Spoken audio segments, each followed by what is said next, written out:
Hey everyone! Welcome back to Better English. I'm Emma. And I'm Leo.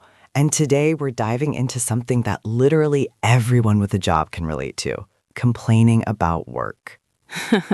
Well, not just complaining.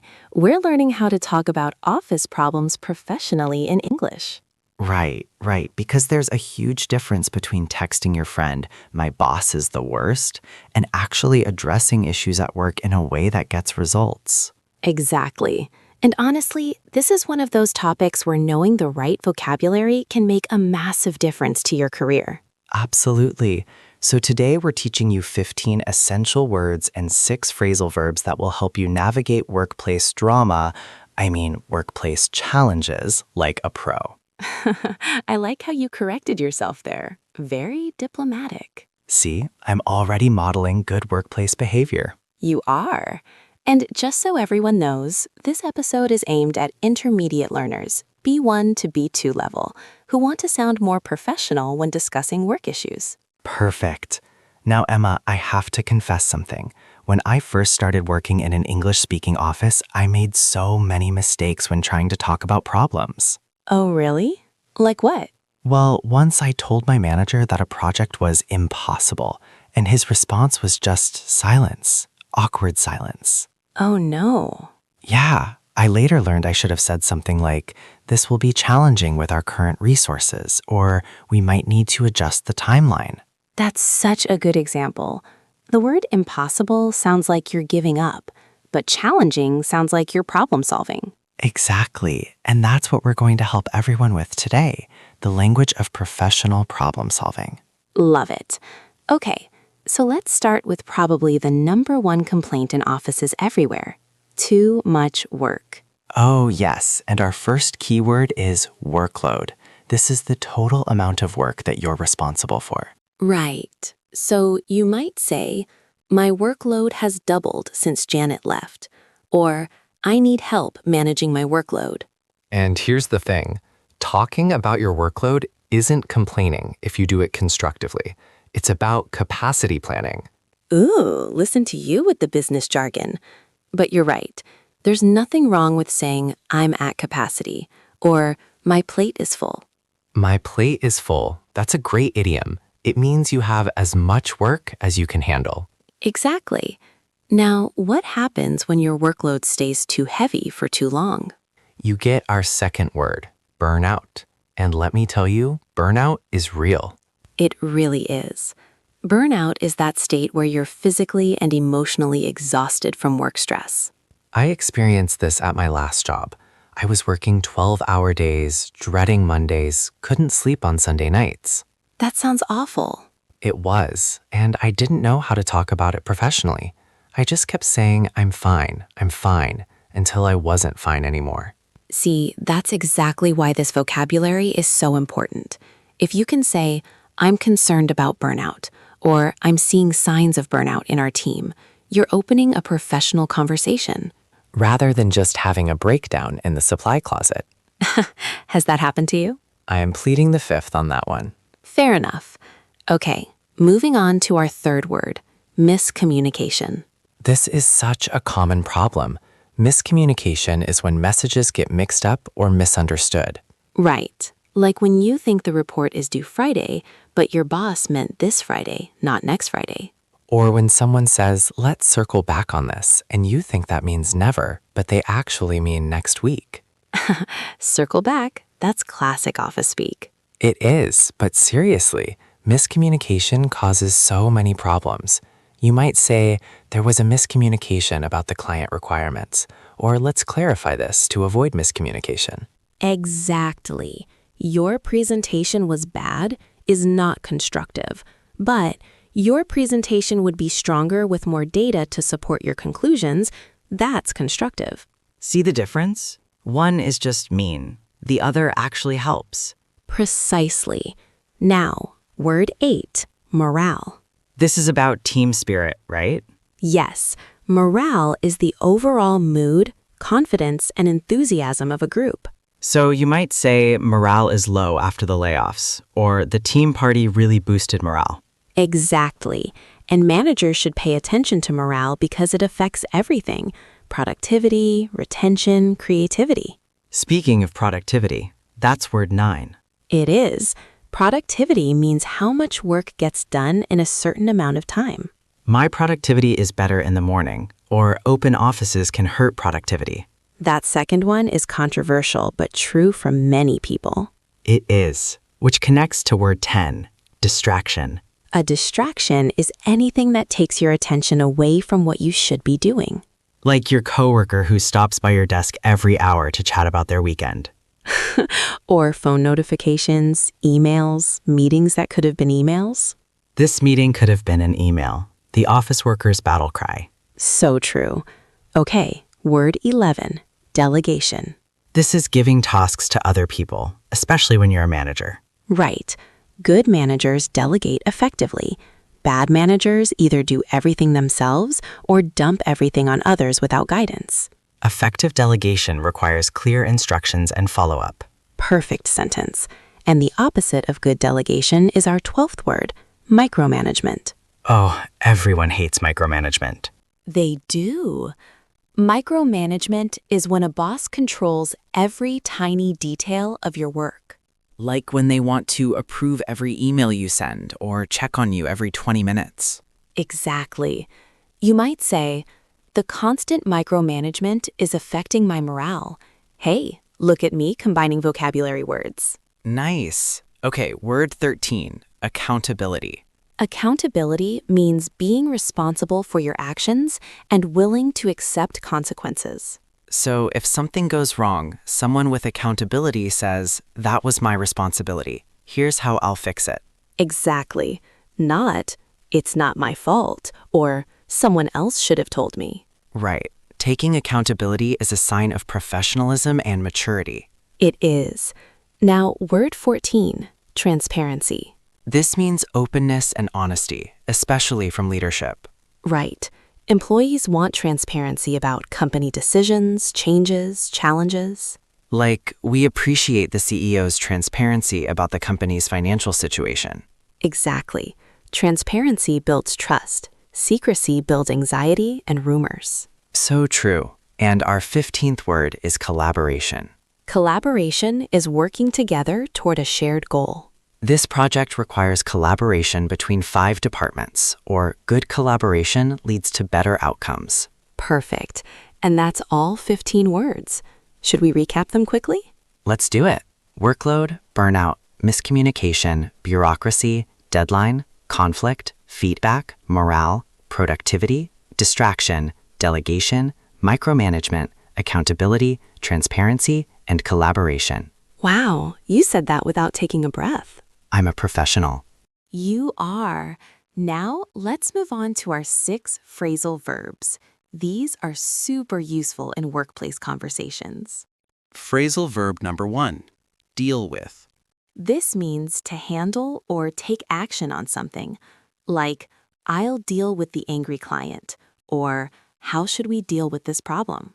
It's probably one of the top 5 most common phrasal verbs in business English. Definitely. Okay, number 2, follow up. This means to take further action or check on something. I'll follow up with you about that proposal. Or, did you follow up on the issue we discussed? Following up shows you're organized and reliable. Not following up makes you look flaky. So true. I learned this the hard way. My first manager told me, you're great at starting things, but you never follow up. Ouch. Yeah, but it was good feedback. See, I used our vocabulary word because it helped me improve. That's the right attitude. Okay, phrasal verb 3, catch up. This has 2 meanings in offices. First, it means to reach the same level as others. Like, I was on vacation, so I need to catch up on emails. So much email after vacation. The worst? The second meaning is to exchange information with someone. Let's catch up over coffee. Or I need to catch up with my manager about the budget. Right. It's a bit more casual and friendly than saying, let's have a meeting. Exactly. Number 4, back up. This also has 2 meanings. First, it means to support someone. Can you back me up in the meeting means, can you support my ideas? And second, it means to make a copy of data. Back up your files before the system update. Yes, and seriously, everyone should back up their work regularly. I learned that one the hard way too. Lost an entire presentation once. Oh no. Yep, now I'm paranoid about saving and backing up everything. As you should be. Okay, phrasal verb 5. Bring up. Bring up means to mention or introduce a topic. I want to bring up the issue of parking at our next meeting. This is really useful because it sounds professional and diplomatic, better than I want to complain about parking. Exactly. Bring up sounds constructive, not whiny. Perfect. And our final phrasal verb, number 6, cut back. Cut back means to reduce or decrease something. The company is cutting back on travel expenses. Or, we need to cut back on meeting time. It's often used when there are budget problems or efficiency issues. Right. Though nobody likes hearing we're cutting back on staff. That usually means layoffs. True. Okay, so those are our 6 phrasal verbs. Let's recap.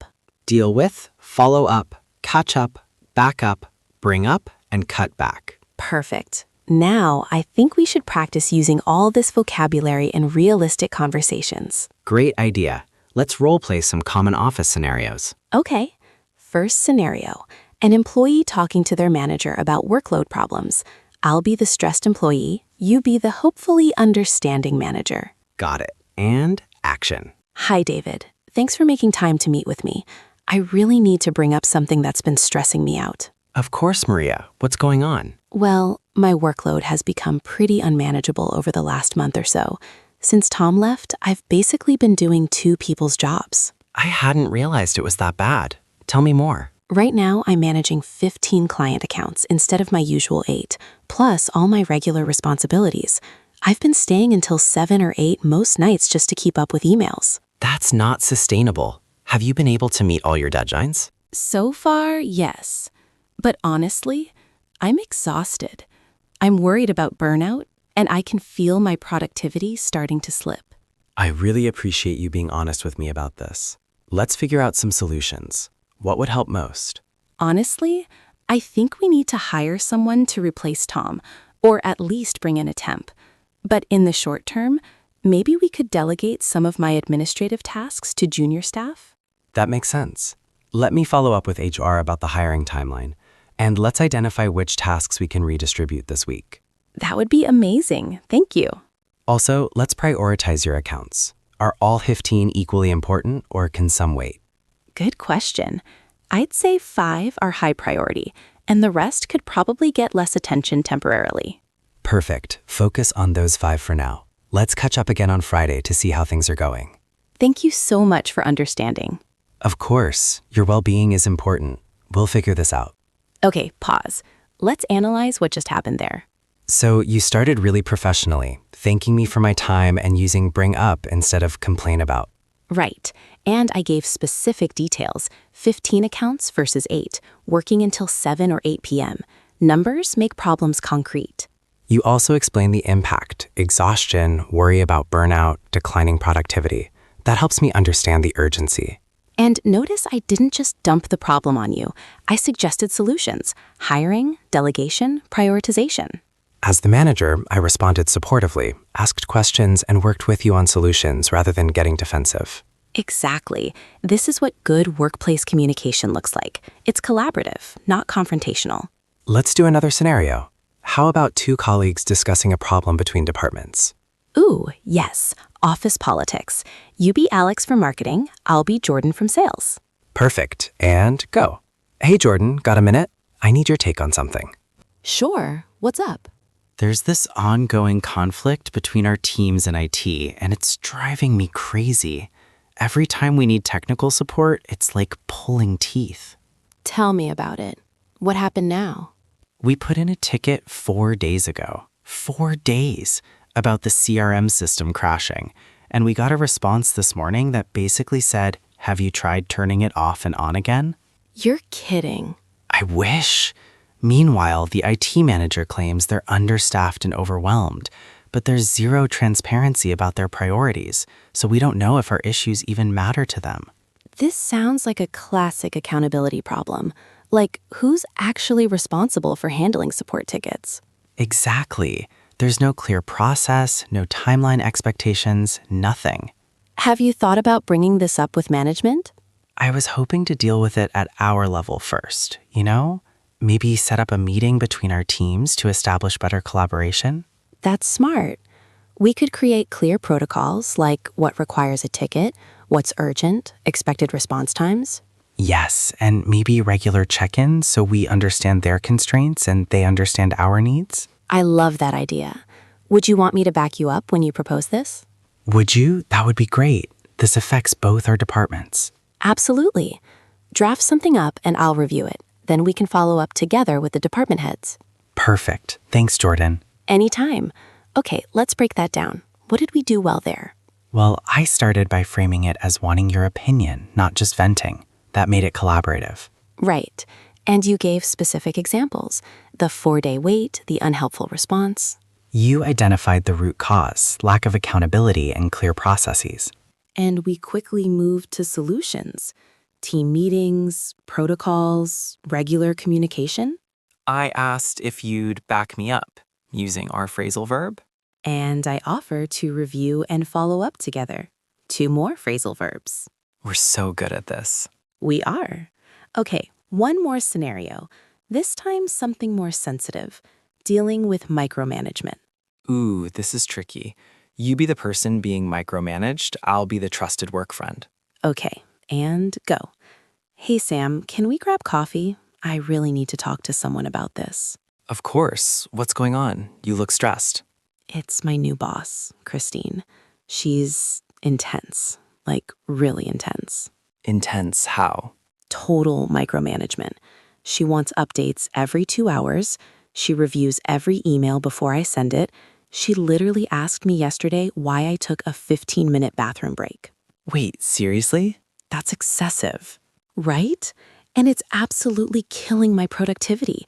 I spend more time documenting what I'm doing than actually doing it. That sounds incredibly frustrating. How is it affecting you? My morale is at an all-time low. I feel like she doesn't trust me at all, even though I've been here 3 years and she just started 2 months ago. Have you tried talking to her about it? Not yet.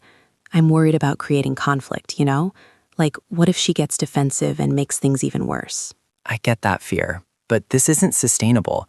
Maybe approach it as asking for feedback. Like, what can I do to demonstrate that I can work more independently? Oh, that's good. Less accusatory, more solution-focused. Exactly. You could also suggest a compromise, like a daily catch-up instead of constant check-ins.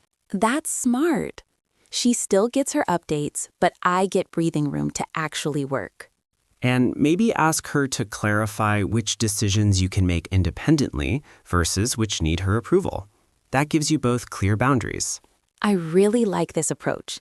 It acknowledges her management style while still advocating for what I need. Right. You're not saying, stop micromanaging me. You're saying, let's find a system that works for both of us. Perfect framing. Okay, I'm going to bring this up with her tomorrow. Thanks for talking through it with me. Anytime. Let me know how it goes. I'm rooting for you. Thanks. Okay, let's pause and analyze. So this conversation was more personal and emotional since we're friends, not just colleagues. Right. I was more open about my frustration. But notice we still move toward constructive solutions. You described specific behaviors, updates every 2 hours, reviewing emails, monitoring bathroom breaks. That last one is actually not okay, by the way. That could be harassment. Agreed. But in the conversation, I suggested reframing the discussion to be less confrontational. Yes.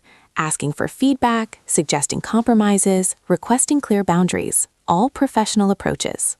This shows how talking to a colleague first can help you clarify your thoughts before addressing the actual problem. Exactly. Sometimes you need to vent to a friend and then strategize together about how to handle it professionally. So true. Okay, Emma, we should give our listeners some practical tips for talking about office problems. Great idea. Tip 1, focus on behaviors and impacts, not personalities.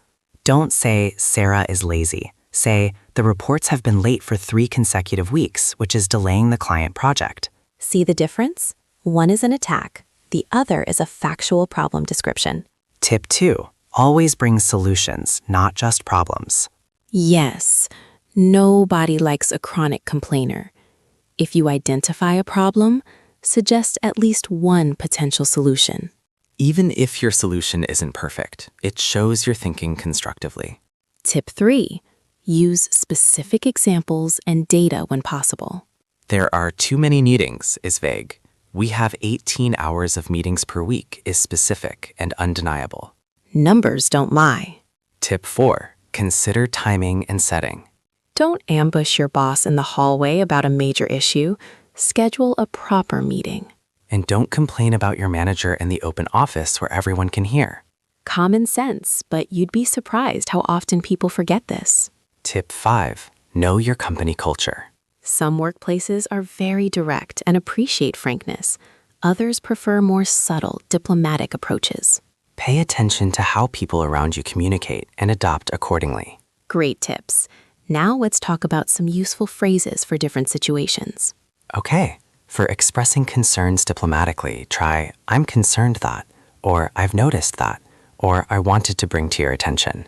These are softer than "this is a problem," but still clear. For requesting resources or help, "I could use some support with," or "would it be possible to get," or "I think we might benefit from." Again, polite but clear. What about discussing workload? Try "I'm at capacity right now," or "given my current commitments, I'll need to," or "could we discuss prioritization?" These acknowledge limits without sounding like excuses. For suggesting improvements, "what if we," or "I have an idea that might," or "perhaps we could consider." What if is magic. It sounds collaborative, not pushy. So true. And for following up, "I wanted to circle back on," or "just checking in about," or "following up on our conversation." Perfect. Now, what are some common mistakes people make? Mistake 1. Being too emotional. Crying or yelling at work usually backfires. Right. Even if you're frustrated, try to stay calm and professional. If you feel yourself getting emotional, it's okay to say, "Can we continue this conversation tomorrow? I need some time to process." Great tip. Mistake 2. Using absolutes like always or never. "You never listen to me" is likely not true and puts people on the defensive. Better to say, I feel like my input hasn't been considered in recent decisions. Much better. Mistake 3. Gossiping instead of problem solving. Complaining to everyone except the person who can actually fix the problem. Right. It's fine to seek advice from a trusted colleague, but don't just gossip and do nothing. Mistake 4. Waiting too long to address issues. By the time you finally speak up, you're so angry that you can't communicate professionally anymore. Address small problems while they're still small. Exactly. And final mistake, not documenting anything. Especially with ongoing issues, keep records. Dates, conversations, incidents. If you eventually need to escalate to HR or upper management, documentation makes your case so much stronger. It's just good practice. Okay, should we talk about cultural differences? Yes, this is important because English-speaking countries have different workplace cultures. American culture tends to be quite direct and values proactive problem solving. Americans often appreciate when employees identify issues and propose solutions without waiting to be asked. British culture is generally more indirect and uses a lot of understatement. A British manager might say, "This is quite ambitious," when they mean, "This is completely unrealistic." You have to read between the lines. Australian culture is typically more casual and egalitarian. Less hierarchy, more informal communication, even with senior management. Though these are generalizations, individual workplaces vary a lot. Absolutely. The best approach is to observe and adapt to your specific environment. Great advice. Okay, let's do a final recap of everything. Perfect. We learned 15 words: workload, burnout, miscommunication, bureaucracy, deadline, conflict, feedback, morale, productivity, distraction, delegation, micromanagement, accountability, transparency, and collaboration. 6 phrasal verbs: deal with, follow up on, catch up on, back up, bring up, and cut back. We practiced 3 realistic conversations showing professional problem-solving in action.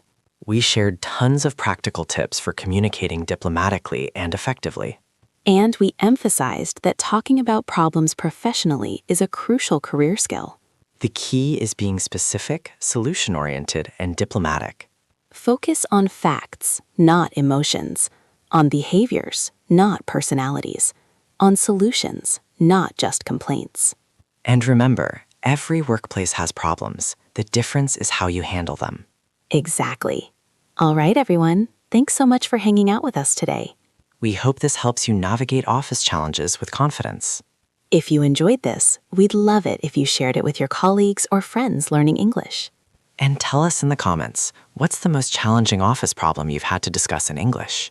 We always love hearing from you. Until next time, keep it professional and keep learning. Take care. Bye, everyone. Bye.